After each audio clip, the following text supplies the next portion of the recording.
Assalamualaikum warahmatullahi wabarakatuh. Halo semua, perkenalkan kami dari kelompok 2 dalam mata kuliah konsultasi gizi. Pada video kali ini, kami akan membuat video demonstrasi dengan membahas tentang materi pekerja obesitas yang susah melakukan aktivitas fisik dan menyukai makanan junk food. Sebelum itu, ayo berkenalan dengan anggota kami. Yang pertama, ada Irma Septiananda Fahlan dengan NIM 20 11 31 10 22. Yang kedua, ada Nora dengan NIM 20 11 31 10 31. Yang ketiga, ada Triwanda Kirana dengan NIM 20 11 31 10 40.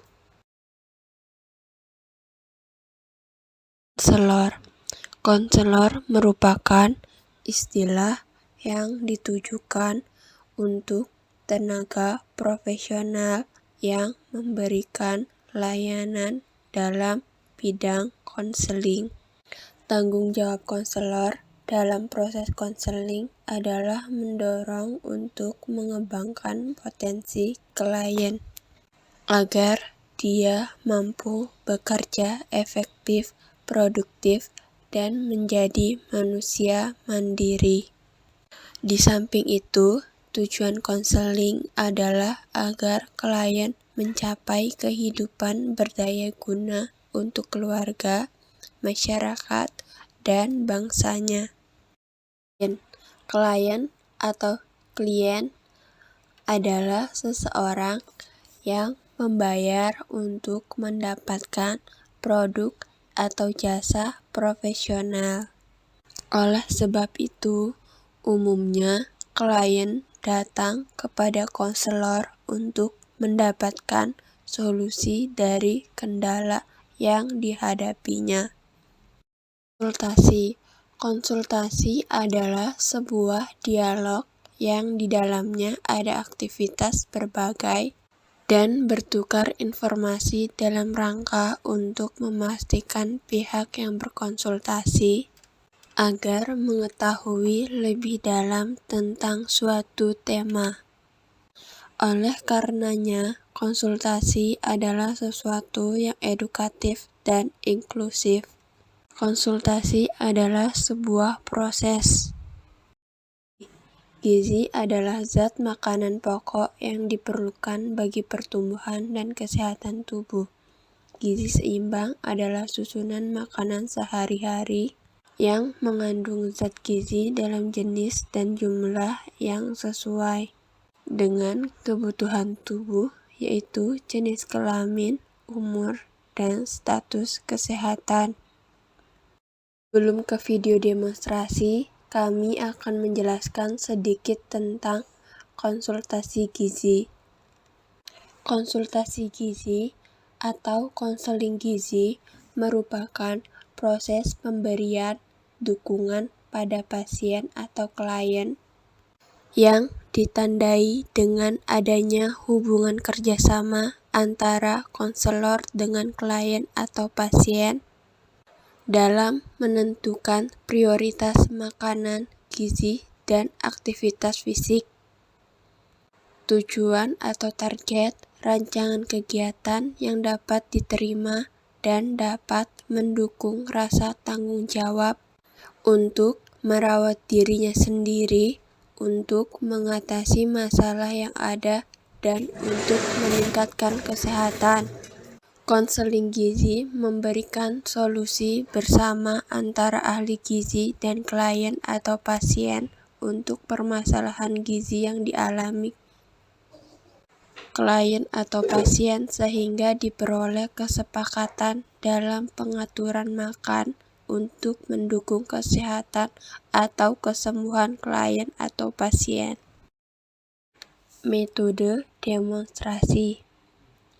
Metode demonstrasi adalah metode mengajar dengan cara memperagakan barang kejadian, aturan, dan urutan melakukan kegiatan, baik secara langsung maupun melalui penggunaan media pengajaran yang relevan dengan pokok bahasan atau materi yang sedang disajikan.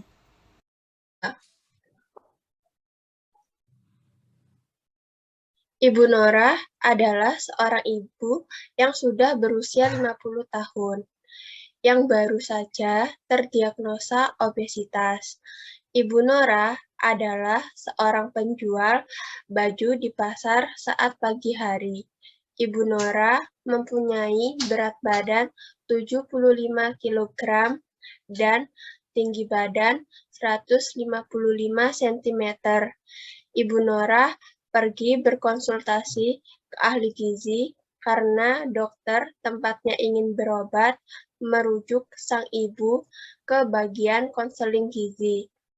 Ibu Nora memiliki kebiasaan buruk, yaitu terkait aktivitas fisik dan pola makannya, di mana aktivitas fisik sang ibu sangat ringan dan pola makan si ibu juga yang salah, karena kerap sekali makan makanan yang tinggi kalori dan berlemak, seperti junk food.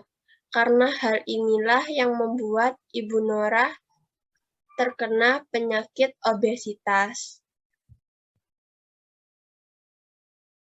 Assalamualaikum, permisi Bu. Waalaikumsalam, silakan Bu. Terima kasih Bu. Baik, perkenalkan Bu, saya Triwana Kirana selaku ahli gizi yang bertugas saat ini. Kalau boleh tahu dengan Ibu siapa ya? Perkenalkan Bu, nama saya Ibu Nora. Baik, Bu Nora, silakan duduk ya. Terima kasih Bu. Langsung kita mulai saja ya Bu. Iya Bu. Baik, boleh saya catat identitasnya terlebih dahulu ya Bu. Baik, Ya. untuk namanya Ibu Nora ya. Usianya berapa tahun ya Bu? Saya berumur 50 tahun Bu. Baik, 50 tahun. Bu Nora ini klien rujukan dari dokter ya Bu? Ya Bu, benar. Dokter menyuruh saya untuk berkonsultasi dengan ahli gizi di rumah sakit ini. Oh gitu Bu. Kalau begitu boleh saya lihat surat rujukan dan lembar-lembar terkait Bu? Iya boleh Bu. Bentar ya Bu. Baik. Ini Bu. Ya. Ya, saya lihat dulu ya Bu. Baik Bu. Baik Ibu Nora, dari hasil rujukan dokter dan data-data terkait, di sini tekanan darah Ibu tercantumkan 180/90 mmHg ya Bu. Berarti cukup tinggi ya Bu. Untuk kolesterol dan LDL juga tinggi ya Bu, tetapi HDL Ibu rendah. Apakah Ibu bersedia untuk bekerja sama dalam konseling ini Bu? Ya Bu, saya bersedia. Baik, dari data-data pemeriksaan Ibu di sini, berat badan Ibu 75 kilo ya Bu, dan tinggi badan Ibu 155. Untuk hasil pemeriksaan ini, kondisi badan Ibu sudah termasuk dalam status gizi obesitas. Iya Bu, saya tahunya obesitas itu adalah kegemukan Bu. Saya kurang mengerti tentang obesitas itu seperti apa. Baik, Bu, akan saya jelaskan terlebih dahulu mengenai apa itu obesitas ya Bu. Ya Bu. Jadi obesitas itu merupakan penumpukan lemak pada tubuh yang berlebihan akibat ketidakseimbangan asupan energi dengan energi yang dikeluarkan dalam jangka waktu yang cukup lama. Apabila tidak segera diatasi, maka akan menyebabkan daya pada tubuh itu seperti munculnya penyakit degeneratif. Oh iya Bu, saya paham Bu sekarang. Baik Bu, kalau begitu kita langsung mulai saja konselnya Bu. Mohon setiap pertanyaan dijawab dengan jujur agar kita bisa mencapai hasil yang tepat dan diinginkan, Bu. Baik, Bu. Akan saya lakukan dengan benar, Bu. Bu, kalau boleh tahu, sehari-harinya Ibu bekerja seperti apa ya, Bu? Saya adalah penjual baju di pasar, Bu. Baik, Bu, untuk aktivitas Ibu di rumah bagaimana dan apa saja yang Ibu lakukan di rumah? Untuk aktivitas di rumah, yang saya lakukan tidak banyak sih, Bu. Kalau mengenai pekerjaan seperti ibu rumah tangga lainnya, apakah Ibu juga melakukannya? Tidak, Bu. Untuk sekarang ini, saya hanya melakukan pekerjaan berjualan di pasar. Di pasar saja. Itu setiap pagi hari. Oh, baik, Bu. Apa hanya itu saja yang Ibu lakukan atau mungkin ada aktivitas lainnya? Iya, Bu. Jadi, itu semenjak anak-anak saya menikah dan sudah tidak tinggal lagi bersama saya, jadi saya tidak banyak aktivitas semenjak itu. Apalagi sekarang di rumah untuk yang melakukan pekerjaan rumah tangga, anak saya memperkerjakan itu, Bu. Seorang asisten rumah tangga untuk membantu pekerjaan di rumah. Jadi saya hanya beraktivitas saat jualan di pasar saja. Oh, oke, baik, Bu. Kalau begitu, selama Ibu berjualan, apa saja yang Ibu lakukan? Tidak banyak juga sih, Bu. Saya hanya duduk-duduk saja sembari menunggu para pembeli, dan paling saya di toko hanya melayani pelanggan cuman dari jam 7 pagi sampai jam 10. Kalau yang memeriksa barang dan mengambil barang serta membereskan toko itu ada tugas, itu tugasnya Bapak. Iya. Oh, baik, Bu. Selanjutnya akan saya tanyakan mengenai pola makan Ibu ya. Baik, Bu. Saya harap Ibu bisa mengingat dengan baik dan jujur saat saya mengajukan pertanyaan terkait pola makan. Baik, Bu. Baik, hari ini hari Selasa saya akan bertanya pada hari Senin kemarin dan mohon Ibu menjawab dengan berapa porsi yang Ibu konsumsi ya. Apa bisa dipahami, Bu? Ya, Bu, saya paham. Baik, kalau begitu di pagi hari pada hari Senin Ibu bangun jam berapa? Dan Ibu mengkonsumsi makanan apa aja setelah Ibu bangun? Hari pagi saya bangun jam 5 subuh, dan pada jam 6-nya itu saya makan ubi jalar merah, itu satu buah besar, dan minum kopi, Bu, satu cangkir. Hanya itu saja sih, Bu. Iya, itu aja. Ubi jalar merah satu buah besar dan minum kopi satu cangkir ya, Bu. Untuk pagi hari itu hanya itu saja, Bu. Ataukah setelah mengkonsumsi ubi jalar dan minum kopi, Ibu memakan cemilan setelah sarapan? Saya kalau pagi suka nyemil gorengan yang dijual di pasar. Kalau boleh tahu gorengan yang seperti apa ya, Bu? Mungkin bisa disebutkan dan berapa banyak porsinya? Kalau kemarin ya, Bu ya, kemarin itu saya makannya bakwan goreng satu, ada donat yang ada gula putihnya itu satu, sama lumpia satu. 3 macam itu sih, Bu. Setelah Ibu sarapan, Ibu mengkonsumsi camilan bakwan goreng satu, kemudian donat bergula putih satu, dan lumpia satu. Hanya itu saja ya, Bu? Iya, Bu. Baik. Kemudian di siang hari pada hari Senin, Ibu mengkonsumsi apa? Kemarin makan siang sekitar satu porsi kecil, itu untuk nasinya. Rendangnya satu potong, sayur nangka 1 sendok sayur, kemudian sayur ambon yang banyak sekitar 1 piring, dan es jeruk 1 gelas besar. Baik, untuk makan siang, Ibu mengkonsumsi satu porsi nasi kecil ya, Bu. Kemudian Rendangnya 1 potong, sayur nangkanya 1 sendok sayur, kemudian sayur ambonnya sekitar 1 piring, dan es jeruknya 1 gelas ya Bu, 1 gelas besar. Apa benar Bu? Betul, Bu. Nah, ya, langsung saja untuk selingan sehabis makan siang, apakah Ibu mengkonsumsi? Untuk kemarin sore, saya hanya minum es campur 1 mangkok. Campur 1 mangkok ya Bu. Ya, Bu. Makan di malam hari, Ibu mengkonsumsi apa saja? Saya makan ceker pedas 2, sate Ya. udang 2 tusuk, mie bakso 1 porsi, dan air minum 1 gelas. Itu saja, Bu.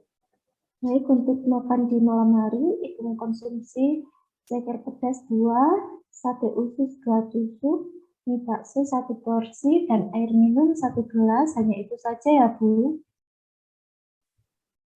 Ya, Bu. Baik, Itu baik saja. Bu. Akan saya periksa lagi ya, Bu. Apakah tidak ada lagi, Bu, dan apakah sudah benar? Iya, Bu. Sudah benar semuanya. Pada sesi selanjutnya ini, Ibu Triwanda selaku ahli gizi menjelaskan tentang hal-hal yang berhubungan dengan penyakit obesitas. Dan pada sesi ini juga, sang ahli gizi memberikan konsultasinya ke Ibu Nora terkait tindakan apa yang harus dilakukan Ibu Nora dalam memperbaiki pola hidup yang tidak sehatnya ini.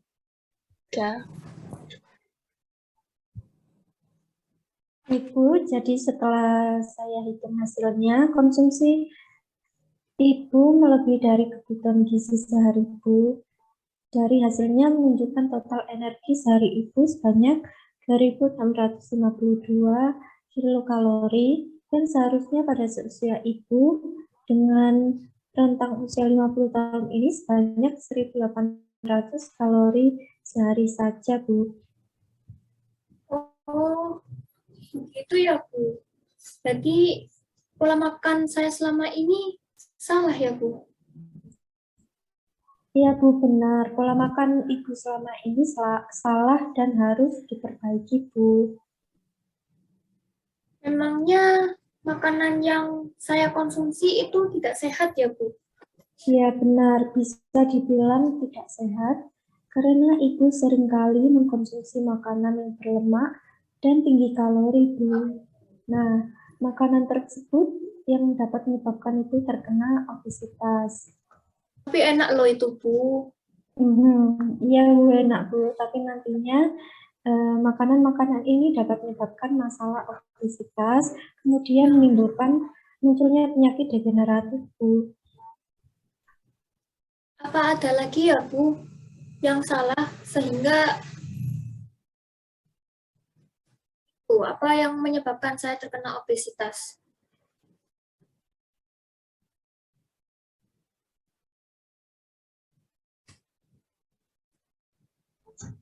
Jadi begini Bu, dari penjelasan Ibu, saya mendiagnosa penyakit Ibu dengan obesitas karena pola makan dan faktor aktivitas Ibu yang tidak seimbang.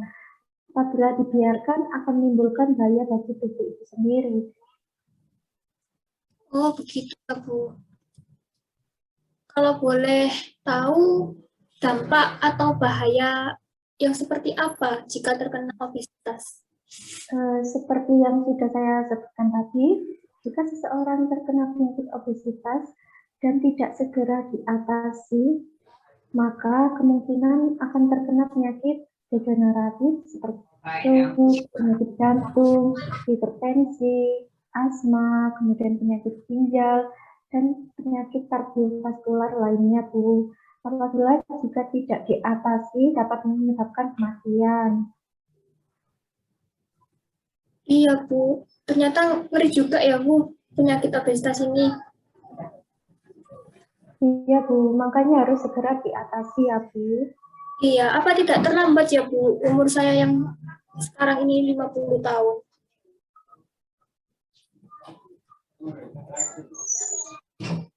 Bagaimana, Bu? Apakah tidak terlambat? Karena umur saya kan udah kepala 5 gitu ya, udah kepala 50 tahun gitu. Masih bisa diperbaiki ya, Bu? Masih bisa, Bu. Makanya tadi saya katakan kan harus segera diatasi agar tidak muncul atau menimbulkan munculnya penyakit degeneratif. Kalau boleh tahu caranya mengatasi obesitas ini bagaimana, Bu? Ada banyak cara ya, Bu. Jadi untuk cara mengatasinya seperti ini.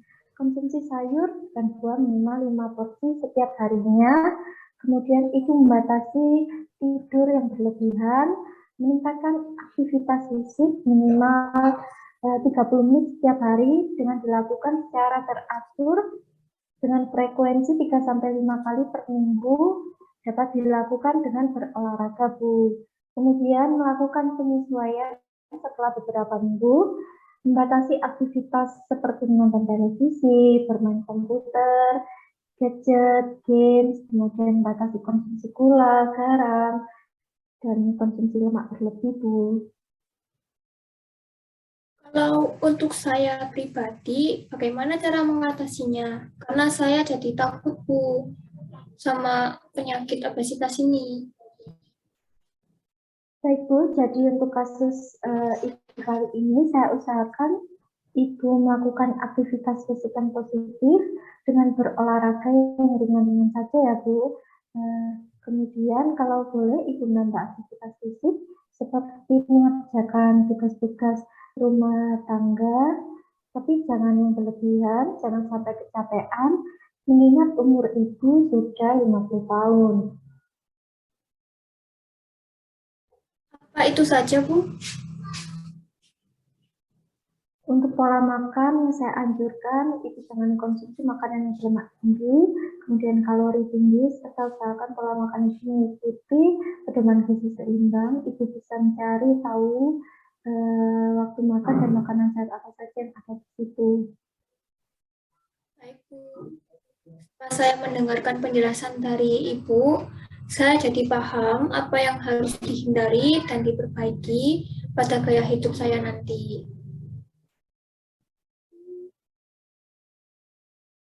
Pada sesi selanjutnya, Ibu Nora dan ahli gizi sedang mendiskusikan jadwal konsultasi berikutnya.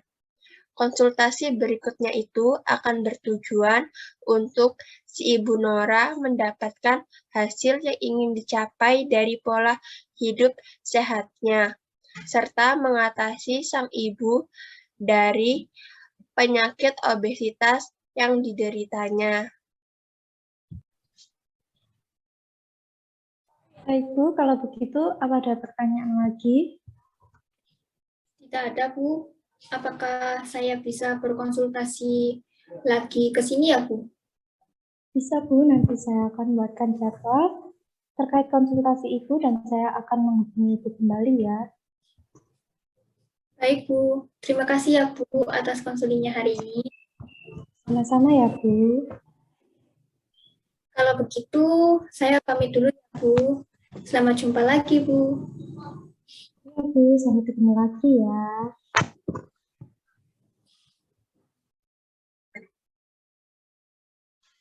Sesi konseling antara pasien Ibu Nora dan ahli gizi Triwanda sudah selesai, di mana Ibu Nora paham dengan penjelasan ahli gizi Triwanda dan sudah menyepakati untuk bertemu lagi dalam konseling gizi selanjutnya. Obesitas. Obesitas merupakan kelebihan berat badan akibat terdapat penimbunan lemak yang berlebihan daripada yang diperlukan oleh tubuh. Seseorang dikatakan obesitas jika IMT berada di atas rentang normal. Rumus IMT adalah berat badan dibagi tinggi badan. Jika hasil IMT 18,5, maka dinyatakan kurus. Jika 18,5 sampai 22,9 dinyatakan normal, 23 sampai 24,9 dinyatakan pre-obes, 25 sampai 29,9 dinyatakan obesitas 1, dan di atas 30 dinyatakan obesitas 2. Berdasarkan Riskesdas tahun 2018, proporsi obesitas pada anak 13 sampai 15 tahun dari tahun 2007 hingga 2018 yaitu pada tahun 2007 18,8%, pada tahun 2013 26,6%, dan pada tahun 2018 31,0%. Kejadian obesitas ini meningkat terus-menerus dari tahun ke tahun. Provinsi Yogyakarta berada di 5 tingkat di atas batas nasional obesitas Indonesia. Batas nasional obesitas Indonesia adalah 31,0% dan Provinsi Yogyakarta berada di angka 33,0%. Faktor utama penyebab obesitas adalah ketidakseimbangan energi antara energi yang masuk dan energi yang keluar. Energi yang masuk adalah jumlah energi berupa kalori yang didapatkan dari makanan dan minuman. Sedangkan energi yang keluar adalah jumlah energi atau kalori yang digunakan tubuh dalam beraktivitas sehari-hari. Faktor lain yang menyebabkan obesitas juga bisa berasal dari aktivitas fisik yang kurang, perubahan gaya hidup, serta pola makan yang salah. Di antaranya, pola makan tinggi lemak dan rendah serat. Perubahan gaya hidup membuat remaja cenderung menyukai makanan cepat saji yang minim nilai gizi, tinggi lemak, dan sedikit mengandung serat. Kurangnya aktivitas yang dilakukan sehari-hari menyebabkan kurangnya energi yang keluar dari tubuh. Jika dibandingkan dengan banyaknya energi yang masuk ke dalam tubuh, maka akan menyebabkan penumpukan energi dalam tubuh. Jika terjadi terus-menerus, maka akan menyebabkan terjadinya obesitas. Ditinjau dari segi psikososial, kegemukan merupakan beban bagi yang bersangkutan karena dapat menghambat kegiatan jasmani, sosial, dan psikologis. Selain itu, akibat bentuk badan yang kurang menarik dalam fungsi fisik, anak dengan obesitas mengalami kesulitan dalam berjalan, berlari, dan melakukan aktivitas sangat lambat. Dalam fungsi emosional, anak dengan obesitas sering bertengkar dengan teman-temannya dan anak juga sering merasakan ketakutan dengan apa yang akan terjadi pada dirinya. Fungsi sosial anak dengan obesitas sulit bergaul dengan teman-teman yang lainnya, merasa rendah diri, dan anak akan berpikir bahwa teman-temannya tidak mau berteman dengan dirinya. Fungsi sekolah anak dengan obesitas memiliki konsentrasi belajar yang buruk, mudah lupa untuk mengerjakan PR di rumah, sering absensi dari sekolah karena sakit, dan prestasi belajar yang buruk. Penanggulangan dan penyembuhan obesitas ini tidak dapat dilakukan secara instan. Tahapan demi tahapan dilakukan dengan perlahan dan konsisten agar hasil yang diharapkan dapat terrealisasi. Makan makanan dengan nilai gizi yang tinggi, makan makanan tinggi serat, jangan lupa sarapan dan ubah piring makan yang besar menjadi piring makan yang lebih kecil. Jika memiliki kebiasaan ngemil, maka ganti camilan dengan buah-buahan yang baik untuk dikonsumsi. Jangan lupa menambahkan sayur di setiap kali makan. Mengurangi makan makanan tinggi lemak seperti junk food dan gorengan. Minum air putih minimal 2 liter per hari atau 8 gelas per hari. Mengurangi minum minuman tinggi gula seperti Thai tea, minuman bersoda, dan lain-lain. Kurangi konsumsi makanan pabrikan seperti mie instan. Olahraga yang teratur minimal 30 menit per hari. Atur jam tidur minimal 7 jam per hari. Dan timbang berat badan 2 kali per bulan sebagai upaya untuk memantau berat badan. Ayo, jaga pola makan dan aktivitas agar tidak obesitas.